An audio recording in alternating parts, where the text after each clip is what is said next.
ओम नमो भगवते वासुदेवाय नमः। हिंदू धर्म में सबसे प्रतिष्ठित व्रत कथा के रूप में भगवान विष्णु के सत्य स्वरूप की श्री सत्यनारायण व्रत कथा के बारे में आज मैं आपको सुनाऊंगी। साथ ही साथ मैं आपको इस व्रत की पूजा विधि के बारे में भी बताऊंगी। तो आइए शुरू करते हैं। श्री सत्यदेव के पूजन का व्रती जिस दिन कथा सुनना चाहें उस दिन सवेरे स्नान करके भगवान सत्यनारायण को श्रद्धापूर्वक प्रणाम करें और चंदन, चावल, धूप, दीप आदि से की पूजा कर व्रत का संकल्प करें। इस प्रकार व्रत का संकल्प करके व्रती सारे दिन निराहार रहकर भगवान विष्णु का ध्यान और गुणगान करें। सायंकाल की पूजा का क्या विधान है, अब मैं आपको बताती हूँ। सायंकाल के समय स्नान करके पूजन के स्थान में आकर आसन पर बैठकर आचमन करें तथा पवित्री धारण करें। गाय के गोबर से अल्पना बनाएं और उस पर पूजा की चौकी रखें। चौकी के चारों ओर केले के पत्ते लगाएं। चौकी पर भगवान सत्यनारायण, शालिग्राम या फिर विष्णु, कृष्ण, राम या कोई भी विष्णु अवतार को स्थापित करें। पूजा आरंभ करने से पहले गणपति जी की पूजा करें। फिर इंद्रादि, पंचलोकपाल, सत्यनारायण, लक्ष्मी, महादेव और ब्रह्मा आदि देवताओं की धूप दीप आदि से पूजा करें, भोग लगाएं। तत्पश्चात भगवान सत्यनारायण की कथा पढ़कर आरती करें। फिर पुरोहित को दक्षिणा एवं वस्त्र आदि दें। भोजन करवाने के बाद अंत में स्वयं भोजन करें। श्री सत्यनारायण व्रत की पूजन सामग्री क्या होगी? सत्यनारायण कथा में केले के पत्ते व फल के अलावा पंचामृत, पंचगव्य, सुपारी, पान, तिल, मोली, रोली, कुमकुम, दुर्वा की आवश्यकता होती है, जिनसे भगवान की पूजा होती है। सत्यनारायण की पूजा के लिए दूध, मधु, केला, गंगाजल, तुलसी पत्ता, मेवा मिलाकर पंचामृत तैयार किया जाता है। इस व्रत में प्रसाद के तौर पर फल, मिष्ठान के अलावा आटे को भूनकर उसमें चीनी मिलाकर या शक्कर मिलाकर प्रसाद बनाया जाता है, जिसे पंजीरी कहा जाता है। उसका भोग भगवान को लगाया जाता है। सत्यनारायण भगवान की कथा में पंजरी और पंचामृत का विशेष महत्व है। इन्हें प्रसाद में अवश्य शामिल करें। अब मैं आपको श्री सत्यनारायण भगवान की कथा का पहला अध्याय सुनाती हूँ। एक समय की बात है, नैमिषारण्य तीर्थ में शौनकादि ऋषियों ने श्री महर्षि सूत से पूछा, प्रभु, इस कलयुग में वेद विद्या रहित मनुष्यों को प्रभु भक्ति किस प्रकार मिल सकती है तथा उनका उद्धार कैसे होगा? हे मुनि श्रेष्ठ, ऐसा कोई उपाय बताइए जिससे थोड़े समय में ही पुण्य मिले और मनवांछित फल भी मिल जाए। सर्वशास्त्रों के ज्ञाता सूत जी बोले, हे वैष्णवों, ऐसा ही प्रश्न भगवान नारद जी ने भगवान विष्णु से किया था। भगवान विष्णु ने नारद जी को बताया, मैं आप लोगों को बताऊंगा। आइए मैं आपको सुनाती हूँ। एक समय की बात है, महर्षि नारद विष्णु लोक में जाकर नारायण की स्तुति करने लगे। स्तुति करने के अनंतर भगवान विष्णु ने नारद से कहा, महाभाग, आप किस प्रयोजन से आए हैं? आपके मन में क्या है वह कहिए, वह सब कुछ मैं आपको बताऊंगा। नारद मुनि बोले, भगवान, मृत्यु लोक में अनेक योनियों में जन्मे मनुष्य अपने कर्मों के द्वारा अनेक क्लेशों से दुखी हो रहे हैं। हे नाथ, किस लघु उपाय से उनके कष्टों का निवारण हो सकेगा? यदि मेरे ऊपर आपकी कृपा हो तो बताइए। श्री हर बोले, हे वत्स, मनुष्यों की भलाई के लिए तुमने बहुत अच्छी बात पूछी है। जिसके करने से मनुष्य मोह से छूट जाता है, उसे आपको मैं बताता हूँ। आइए सुनिए। स्वर्ग और मृत्यु लोक में भगवान सत्यनारायण का एक महान पुण्यप्रद व्रत है। आपके स्नेह के कारण इसे आपसे कह रहा हूँ। अच्छी प्रकार से विधि विधान से भगवान सत्यनारायण का व्रत करने से मनुष्य शीघ्र ही सुख प्राप्त कर परलोक में मोक्ष प्राप्त कर सकता है। श्री हरि के वचन सुन नारद जी बोले, प्रभु, इस व्रत को करने का क्या फल है और इस व्रत को करने का क्या विधान है? यह व्रत किसने किया था और इसे कब करना चाहिए? सभी कुछ विस्तार से मुझे बताएं। श्री हर बोले, यह सत्यनारायण व्रत दुख शोक दूर करने वाला धन धान्य की वृद्धि करने वाला, सौभाग्य और संतान देने वाला तथा सर्वत्र विजय प्रदान करने वाला है। जिस किसी भी दिन श्रद्धा भक्ति से सम्मिलित होकर मनुष्य बंधु बांधवों के साथ धर्म में तत्पर होकर सायंकाल भगवान सत्यनारायण की पूजा करे, नैवेद्य के रूप में उत्तम कोटि के भोज्य पदार्थों को स्वाया मात्र में लेकर अर्पित करना चाहिए। केले का फल, दूध, घी, गेहूं का चूर्ण, गेहूं के चूर्ण के अभाव में साठी, चावल का चूर्ण, शक्कर या गुड़, ये सभी भक्ष्य सामग्री स्वाया में लेकर भगवान का निवेदित करनी चाहिए। बंधु बांधवों के साथ श्री सत्यनारायण की कथा सुनकर ब्राह्मणों को दक्षिणा देनी चाहिए। बंधु बांधवों के साथ ब्राह्मणों को भोजन करवाना चाहिए। भक्ति पूर्वक प्रसाद ग्रहण करके नृत्य गीत आदि का आयोजन करना चाहिए। तदनंतर भगवान सत्यनारायण का स्मरण करते हुए अपने घर जाना चाहिए। ऐसा करने से मनुष्य की अभिलाषा अवश्य पूर्ण होती है। विशेष रूप से कलयुग में पृथ्वीलोक में यह सबसे छोटा उपाय है। अब मैं आपको श्री सत्यनारायण भगवान कथा का दूसरा अध्याय सुनाती हूँ। सूत जी बोले, हे द्विजों, अब मैं पूर्व काल में जिसने इस व्रत को किया था उसके बारे में बताता हूँ। काशी नगरी में एक अत्यंत निर्धन ब्राह्मण रहता था। भूख प्यास से परेशान वह धरती पर घूमता रहता था। ब्राह्मण प्रिय भगवान विष्णु ने इस दुखी ब्राह्मण की दशा देखकर वृद्ध ब्राह्मण का वेश धारण कर उस ब्राह्मण से आदरपूर्वक पूछा, हे विप्र, प्रतिदिन दुखी होकर तुम पृथ्वी पर क्यों घूमते हो? दरिद्र ब्राह्मण बोला, हे ब्राह्मण देव, मैं निर्धन ब्राह्मण हूँ और भिक्षा के लिए धरती पर घूमता रहता हूँ। यदि मेरी इस दरिद्रता को दूर करने का कोई उपाय जानते हो तो मुझे वह बताएं। वृद्ध ब्राह्मण कहता है, सत्यनारायण भगवान मनोवांछित फल देने वाले हैं, इसलिए तुम उनका उत्तम व्रत करो जिसको करने से मनुष्य के सभी दुखों से मुक्ति मिल जाती है। वृद्ध ब्राह्मण का रूप धारण किए भगवान विष्णु व्रत का सारा विधान बताकर अंतर्ध्यान हो गए। ब्राह्मण मन ही मन सोचने लगा कि जिस व्रत को वृद्ध ब्राह्मण करने को कहा है उस व्रत को मैं जरूर करूंगा। यह निश्चय करने के बाद उसे रात में नींद नहीं आई। अगले दिन प्रातः काल उठकर उसने श्री सत्यनारायण भगवान के व्रत करने का निश्चय किया और भिक्षा लेने के लिए चला गया। उस दिन ब्राह्मण को भिक्षा में बहुत धन मिला, जिससे उसने बंधु बांधवों के साथ मिलकर श्री सत्यनारायण भगवान का व्रत किया। सत्यनारायण का व्रत करके वह निर्धन ब्राह्मण सभी दुखों से छूट गया और अनेक प्रकार की संपत्तियों से युक्त हो गया। सत्यनारायण भगवान के व्रत को जो मनुष्य करेगा वह सभी प्रकार के पापों से छूटकर मोक्ष को प्राप्त होगा। जो मनुष्य इस व्रत को करेगा वह सभी प्रकार के दुखों से मुक्त हो जाएगा। सूत जी बोले, भगवान विष्णु ने मुझे महात्म्य नारद जी ने जो कहा था, अब मैं आपको वह कह देता हूँ। शौनकादि ऋषि बोले, मुनिवर, उस ब्राह्मण से सुनकर किस किसने इस व्रत को किया, हम सब इसे जानना चाहते हैं। हमारी व्रत के प्रति और श्रद्धा हो रही है। सूत जी बोले, हे मुनियों, जिसने इस व्रत को किया है यह सब सुनो। एक समय वह विप्र धन व ऐश्वर्य के अनुसार अपने बंधु बांधवों के साथ इस व्रत को करने को तैयार हुआ। उस समय एक लकड़हारा वहां आया और लकड़ियां बाहर रखकर अंदर ब्राह्मण के घर में गया। प्यास से दुखी वह लकड़हारा उनको व्रत करते देख पूछने लगा कि आप यह क्या कर रहे हैं और इसको करने से क्या फल मिलेगा, कृपया मुझे बताएं। ब्राह्मण ने कहा कि सब मनोकामनाओं को पूरा करने वाला यह व्रत भगवान श्री सत्यनारायण का व्रत है। इनकी कृपा से ही मेरे घर में धन धान्य आदि की वृद्धि हुई है। सत्यनारायण व्रत के बारे में जानकर लकड़हारा बहुत प्रसन्न हुआ। चरणामृत लेकर वह प्रसाद खाने के बाद वह अपने घर गया।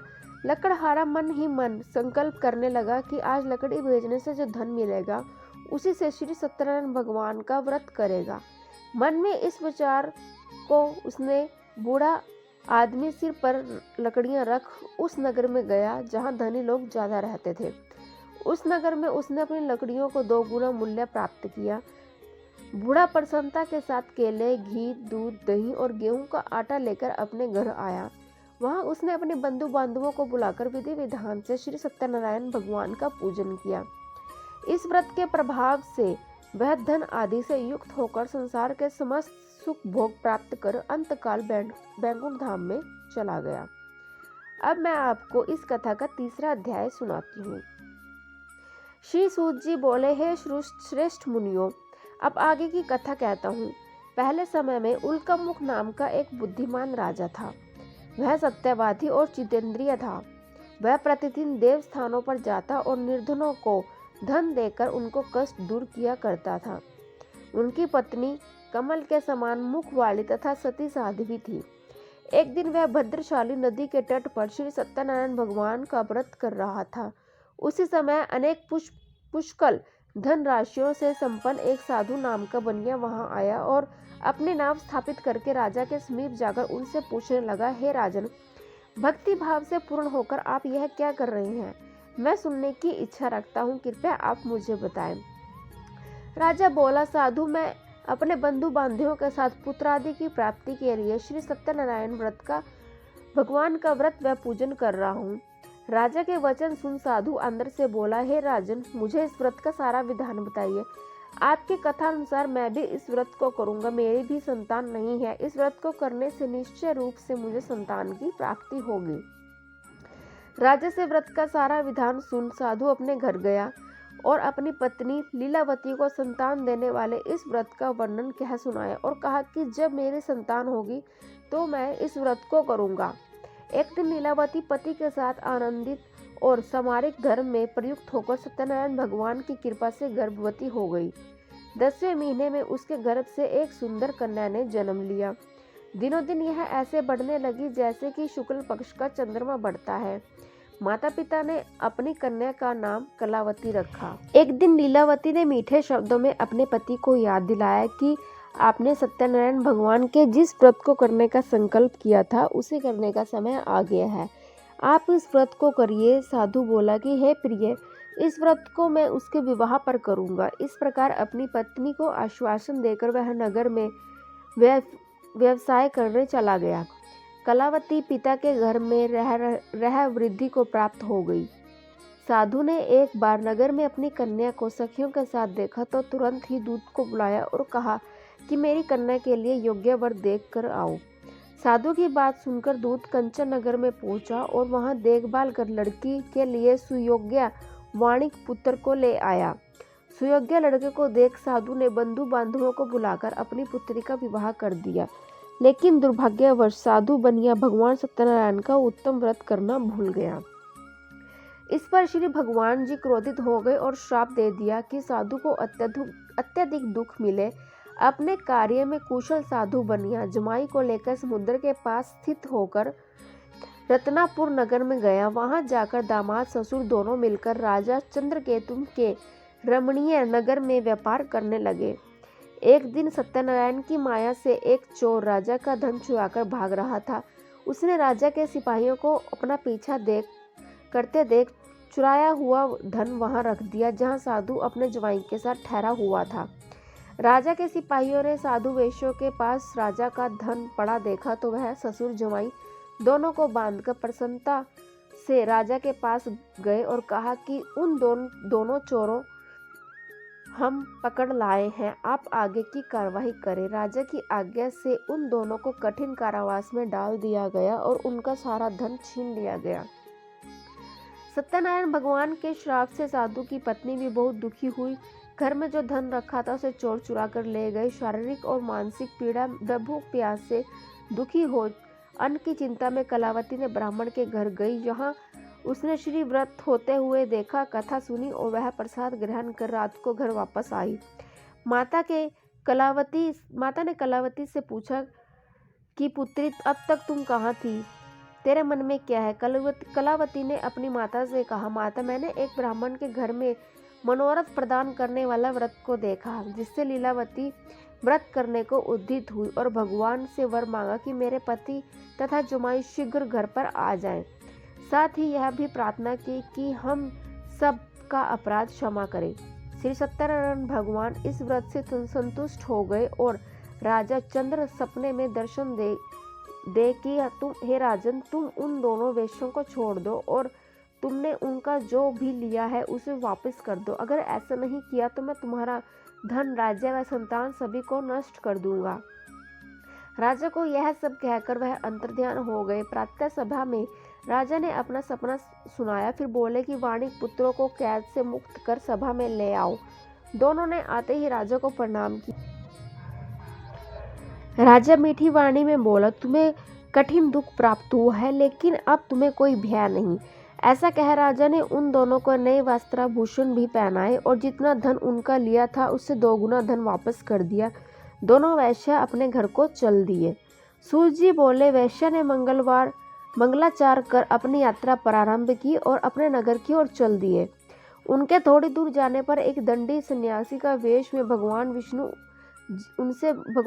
जी वहां आए और उनसे पूछा, हे साधु, तेरी नाव में क्या है? साधु ने अभिमान पूर्वक हंसते हुए कहा, दंडी, तू क्यों पूछते हो?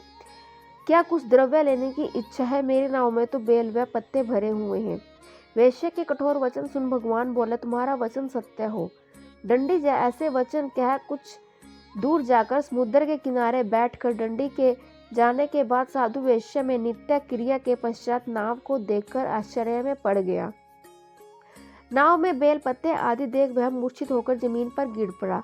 सचेत होने पर अत्यंत शोक में डूब गया। तब उसका दामाद बोला कि आप शोक ना मनाएं, यह दंडी का शाप है, इसलिए हमें उनकी शरण में जाना चाहिए, तभी हमारी मनोकामनाएं पूरी होगी।